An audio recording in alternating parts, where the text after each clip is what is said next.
Good morning everyone, welcome to TPD online classes. इस video lecture में हमने जो चैप्टर स्टार्ट किया हुआ Greenland the land of ice and snow, इसको कंटिन्यू करेंगे। फर्स्ट लेक्चर में हमने ग्रीनलैंड के जोग्राफिकल लोकेशन को स्टडी किया था। ग्रीनलैंड की लोकेशन कहाँ है, ईस्ट में, नॉर्थ में, साउथ में, एंड देन वेस्ट में कौन कौन सी लैंड पड़ती है, कौन कौन सी वाटर बॉडी है। अभी ये पढ़ना है हमें कि इस कंट्री की क्लाइमेट एक्चुअली में है कैसी। इस कंट्री की क्लाइमेट एक्चुअली में है कैसी। तो हमने मैप के थ्रू आपको समझाया था ना कि जो कंट्री है टोटली पड़ती है फ्रिजिड जोन में। कहाँ पड़ेगी? फ्रिजिड जोन में।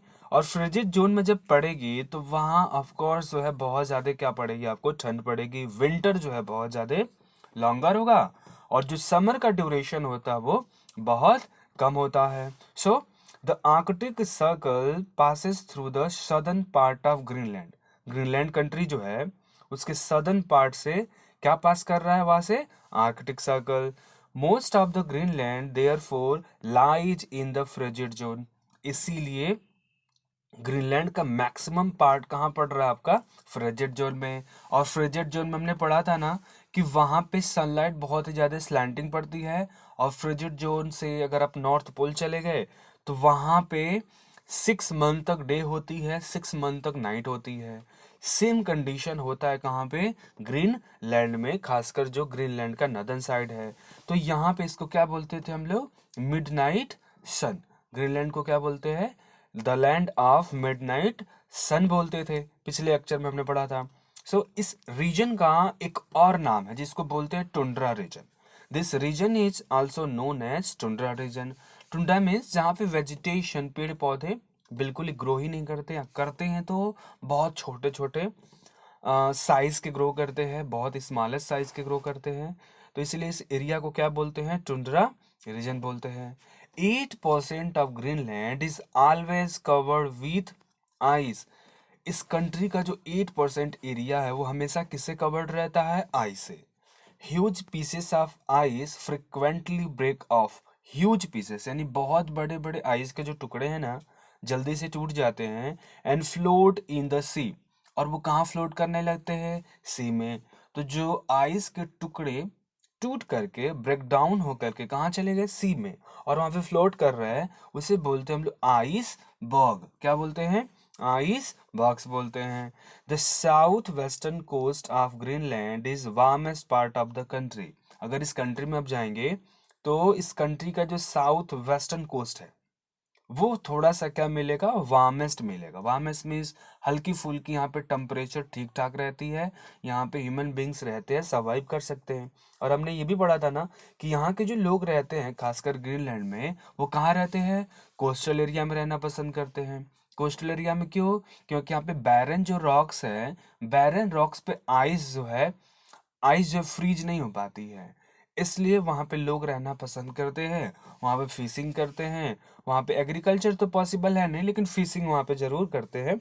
और जितने भी सी फूड्स होते हैं उसको खा के वो लोग जिंदा रहते हैं। अब बात करते हैं किसकी? वेजिटेशन की। क्या ग्रीनलैंड में कोई वेजिटेशन होता है? कोई प्लांट्स ग्रो करते हैं?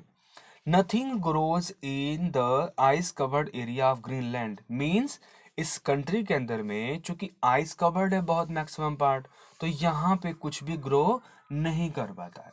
प्लांट्स को भी ग्रो करने के लिए ना एक मिनिमम टेम्परेचर की रिक्वायरमेंट होती है। लेकिन यहाँ पे टेम्परेचर तो हमेशा सब जीरो रहता है मैक्सिमम टाइम में। तो सब जीरो टेम्परेचर में किसी भी प्लांट के लिए ग्रो करना बहुत इजी टास्क है नहीं। There are no forest. यहाँ कोई फॉरेस्ट नहीं मिलेगा। And no crops can be grown here. यहाँ पे आप कोई क्रॉप्स को भी ग्रो नहीं करा सकते। Some plants can be seen during the summer months. कुछ प्लांट्स को आप समर मंथ में देख सकते हैं। कैसे? जब समर में हल्की सी हीट मिलेगी ग्रीनलैंड की लैंड को, तो आइस मेल्ट होगी। आइस मेल्ट होकर के वाटर में कन्वर्ट होगी और ओशन में जाके मिल जाएगी। और जो लैंड है फ्री हो जाएगा, आइस फ्री हो जाएगा। तो वहां पे कुछ प्लांट्स आपको देखने को मिल सकती है। Only those animals that can withstand the extreme cold are found in Greenland. Withstand का मतलब कि उस सिचुएशन को जो सर्वाइव कर सकते हैं। ऐसे बहुत सारे एनिमल होते हैं जो जिनकी बॉडी की जो स्किन होती है वो पतली होती है, थीनेस्ट होती है। तो उनको बहुत थोड़ी सी ठंड लगेगी तो उनकी डेथ हो जाएगी, वो सर्वाइव नहीं कर सकते। बट ग्रीनलैंड में ऐसे एनिमल्स पाए जाते हैं जिनकी जो स्किन होती है ना, उसकी लेयरिंग बहुत तगड़ी होती है, बहुत मोटी होती है, थिकनेस बहुत ज़्यादा होती है। ऐसे ही एनिमल जो है इस ग्रीनलैंड की एक्सट्रीम कोल्ड में सर्वाइव कर सकते हैं। कौन कौन है?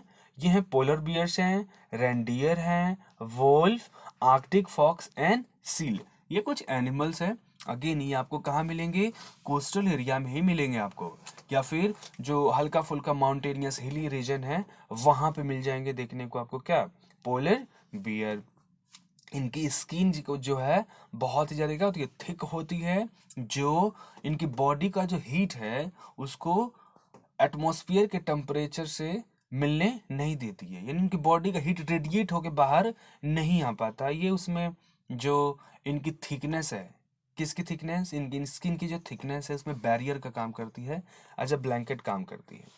ये ग्रीनलैंड की वेजिटेशन का एक पिक्चर है, आप देख सकते हैं। जब समर का मंथ होगा, ये माउंटेनियस रीजन है, हिली रीजन है, यहाँ पे कुछ फॉग दिख रहा होगा आपको, और यहाँ पे कुछ फ्लावर्स के प्लांट्स ग्रो कर रहे हैं, यहाँ पे थोड़ी सी लेक साइड में दिख रही होगी। ऐसे ऐसे देखने को मिल जाते हैं कब आपको? समर के मंथ में। अब एक बात करते हैं पीपल्स की, यहाँ के लोग एक्चुअली में क्या करते हैं। यहाँ के जो लोग हैं ना, उनको हम लोग बोलते हैं एस्किमोस। क्या बोलते हैं? एस्किमोस। कहाँ के लोगों को? जो लोग कहाँ रहते हैं? ग्रीनलैंड में रहते हैं, उन्हें क्या बोलते हैं हम लोग? एस्किमोस बोलते हैं। So the Eskimos were the original inhabitants of Greenland. Inhabitants means निवासी होता है। क्या होता है? निवासी। तो जो एस्किमोस जो लोग हैं वो ग्रीनलैंड के क्या है? ओरिजिनल इनहेबिटेंट्स हैं। यानी ग्रीनलैंड की ज़मीन जब भी बनी होगी, वहाँ के लैंड का फॉर्मेशन जब भी हुआ होगा, तो वहाँ पे जो फर्स्ट ऑफ ऑल जो लोग वहाँ रहते थे उन्हें क्या बोलते थे हम लोग? Eskimos. They are mainly hunters and live by fishing and the hunting animals found in the region. ये लोग क्या करते हैं? ये शिकारी लोग हैं, हंटर्स लोग हैं। कौन लोग हैं? हंटर्स। और ये लोग एनिमल्स की फिशिंग, एनिमल्स को हंट करते हैं, उनके फ्लैश को खाते हैं, मांस को खाते हैं, और साथ में फिशिंग भी करते हैं। In the past, the Inuit were Inuit Inuit were nomadic, that is used to roam round throughout the year to hunt. यहाँ पे एक, जैसे आप लोग देखे हो ना, टांगा होता है। टांगा में क्या होता है? पीछे स्लेज होती है। स्लेज में दो चक्की लगी होती है, और उस पर स्लेज जो होता है दो चक्की के ऊपर में है, और उसको खींचता कौन है? हमारे वहाँ जैसे बैलगाड़ी है ना, तो पीछे का जो वो हिस्सा होता है उसको स्लेज बोल दीजिए, और जो जानवर आगे हैं तो वहाँ पे, कहाँ पे? ग्रीनलैंड में बैलगाड़ी टाइप की एक आइटम होती है, एक स्ट्रक्चर होता है, उसे बोलते हैं स्लेज। उसको जो है वहाँ के कुत्ते खींचते हैं, वहाँ के जो पोलर बियर है वो खींचते हैं। वहाँ पे जैसे आपको बुफैलो नहीं मिलेगी, वहाँ पे गाय नहीं मिलेगी, आपको ऑक्स नहीं मिलेंगे, तो वहाँ पे जो एनिमल्स है उनका इस्तेमाल करके ये लोग क्या करते हैं? वहाँ से स्लेज को खिंचवाते हैं। स्लेज में पहिए नहीं होते, स्लेज में पहिए नहीं होते। जैसे ट्रॉली है ना, ट्रॉली का जो पिछले वाला हिस्सा है उससे चक्के निकाल दीजिए, और आगे वाले हिस्से को दो या तीन या चार कुत्तों को ऐसे बांध दीजिए सामने साइड में, तो उसे बोलते हैं स्लेज। तो यहाँ के जो नोमैडिक पीपल हैं वो क्या करते रहते हैं? इसी स्लेज का यूज करके रोम करते रहते हैं, घूमते रहते हैं इन इलाकों में। और क्यों घूमते रहते हैं? क्योंकि जानवरों की इन्हें क्या करनी है? हैंडिंग करनी है।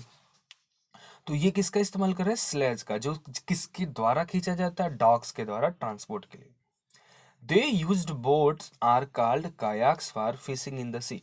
ये जिस बोट का यूज करते हैं ना, क्या करने के लिए? मछलियों को पकड़ने के लिए, उसे बोलते हैं कायाक्स। क्या बोलते हैं? कायाक्स बोलते हैं। और स्लेज क्या हो गया?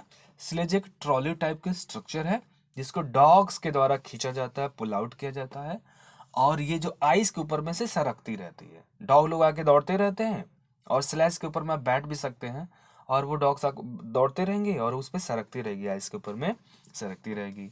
ये जो कायाक्स होते हैं ना, जिस बोट के ऊपर एक लोग बैठ के फिशिंग करते हैं, उसमें एक क्या बोल सकते हैं, रस्सी टाइप की स्ट्रक्चर होती है। उस रस्सी से क्या होता है कि जब इसको पानी में लोग फेंकते हैं ना, तो उसमें मछली फंस जाती है, और उसके बाद में इसको, इसमें एक मोटर लगी होती है, मोटर में ऐसे ऐसे इसको राउंड अप करेंगे तो मछली खींची चली आती है इनके ऊपर में। लोग नेट का यूज नहीं करते हैं, नेट जैसे अपने इंडिया में होता है कि नेट ऐसे पानी में फेंक दिया, उसमें बहुत सारी मछलियाँ फंस गई, फिर पूरा नेट बाहर निकाल लिया, मछलियाँ सेपरेट कर दी, फिर नेट को जमीन वहाँ पानी में फेंक दिया। ऐसा वहाँ नहीं होता है। ये लोग किसका इस्तेमाल करते हैं? इट्स लाइक रोप का यूज करते हैं कायाक्स में, यहाँ के लोग। क्लियर हो गया? The Inuit used to live in the temporary Inuit used to live in the temporary houses made of the blocks of ice. अब यहाँ के जो लोग हैं ना, किसकी बात हो रही थी? यहाँ के लोगों की बात हो रही है। किसकी किसकी बात हो रही है? यहाँ के जो लोग हैं, ग्रीनलैंडियर्स हैं, या फिर इनको क्या बोलते हैं हम लोग? एस्किमोस बोलते हैं। ये जो लोग हैं एक टेम्पोररी हाउस में रहते हैं, परमानेंट हाउस नहीं होती है। आइस के बीच में क्या करते हैं ना, थोड़ा सा एक डिगिंग कर लेते हैं, थोड़ा सा एरिया को डिग कर लिया, और डिग करके वहां पे एक स्ट्रक्चर बना देते हैं आइस का। उसे क्या बोलते हैं? इग्लू बोलते हैं। क्या बोलते हैं? इग्लूज। ये इग्लू क्या करेंगे? स्ट्रक्चर बनाएंगे। आइस थोड़ा सा जमीन में गड्ढा कर दिया 2 फीट 5 फीट, और उसमें क्या करेंगे? अपना रहने का इंतजाम कर लेते हैं, और ऊपर से ऐसे थोड़ा सा हाफ सर्कुलर टाइप में, हाफ स्फेरिकल टाइप में स्ट्रक्चर बना देते हैं, जिसे क्या बोलते हैं? इग्लूज बोलते हैं। ये जो इनके घर होते हैं रहने के लिए, टेम्पोररी घर होते हैं। कभी कभार ये जो इग्लू होते हैं आइस से बने होते हैं, वुड से बने होते हैं, और ब्रिक्स का भी लोग कभी कभार इस्तेमाल ये लोग कर लेते हैं। अब यहाँ के लोगों को सोचिए, ग्रीनलैंड में तो बहुत ज़्यादा ठंड है, तो जब ठंड है तो कपड़े क्या पहनेंगे? कपड़े लोग पहनते हैं एनिमल की स्किन एंड फर। एनिमल के स्किन्स को ड्राई करके धूप में उसका कोट बना लेते हैं, कोट बना के लोग पहन के यहाँ पे रहते हैं। लेकिन अगर आज हम जाएं ग्रीनलैंड में, हैज अ मिक्स्ड पॉपुलेशन, यहाँ पे पॉपुलेशन थोड़ी सी मिक्स्ड मिलेगी। मिक्स मतलब कि थोड़े से आपको पुराने लोग भी मिलेंगे, थोड़े से नए लोग भी मिलेंगे। Mostly Inuits and Europeans. यहाँ पे जाएंगे तो आपको इन्यूल्स मिलेंगे, और कौन मिलेंगे? यूरोपियंस मिलेंगे। यूरोपियंस का मतलब वही जो यूरोप छोड़ के वहाँ पे जाके रहना स्टार्ट कर दिए हैं। ऐसे लोग जो है आपको मिलेंगे कहाँ पे? ग्रीनलैंड में। यहाँ वहाँ पे रहने वाले कुछ लोगों के पिक्चर्स हैं, कुछ लेडीज हैं, एक बेबी है यहाँ पे, आप देख सकते हैं ये लोग कैसे दिखते हैं। इनके फेस का स्ट्रक्चर इंडियन से बिल्कुल अलग होगा। वो इसलिए क्योंकि वहाँ की क्लाइमेट जो है बिल्कुल ही डिफरेंट है अपने वहाँ से। अब वो यहाँ के लोग हैं ना, कुछ जो है क्या एग्रीकल्चर करते हैं क्या? बिल्कुल नहीं, लेकिन फिशिंग करते हैं। Fish processing is the major industry in the Greenland. यहाँ के लोग क्या पसंद करते हैं करना? फिशिंग करना पसंद करते हैं। Sheep are reared in small numbers in the south western coast. यहाँ पे कुछ जो है सीप को भी पाला जाता है कोस्टल एरिया में। Again, very small part of the land in south west is suitable for agriculture. थोड़ा सा साउथ वेस्ट वाला इलाका जो कनाडा के साइड में पड़ता है, वो हल्की सी जमीन जो है एग्रीकल्चर के लिए सूटेबल है, तो वहाँ पे हल्की फुल्की एग्रीकल्चर की जाती है। यहाँ पे देख रहे हैं ना, यहाँ पे आइस है साइड में, और यहाँ पे ये जनाब जो खड़े हैं यहाँ पे खेती कर रहे हैं, यहाँ पे एग्रीकल्चर कर रहे हैं, तो हल्की फुल्की एग्रीकल्चर कर ली जाती है। ढेर सारा क्या किया जाता है? फिशिंग किया जाता है, और हल्का फुल्का सीप की रीयरिंग कर ली जाती है। ये वो तरीके हैं जो ग्रीनलैंड्स के लोग क्या करते हैं? अपने डेली लाइफ में प्रैक्टिस करते हैं, या यू बोले उनका मेन ऑक्यूपेशन है। सो इसी के साथ में आपका चैप्टर हो गया कंप्लीट। Thank you. आप चैप्टर का एक्सरसाइज कर लेंगे, और कोई भी अगर डाउट हो तो वीडियो लेक्चर जहाँ पोस्ट होगा उसके नीचे पूछ लेंगे, या व्हाट्सएप में जो ग्रुप है आप उसमें भी पूछ सकते हैं हमसे। ठीक है? Thank you.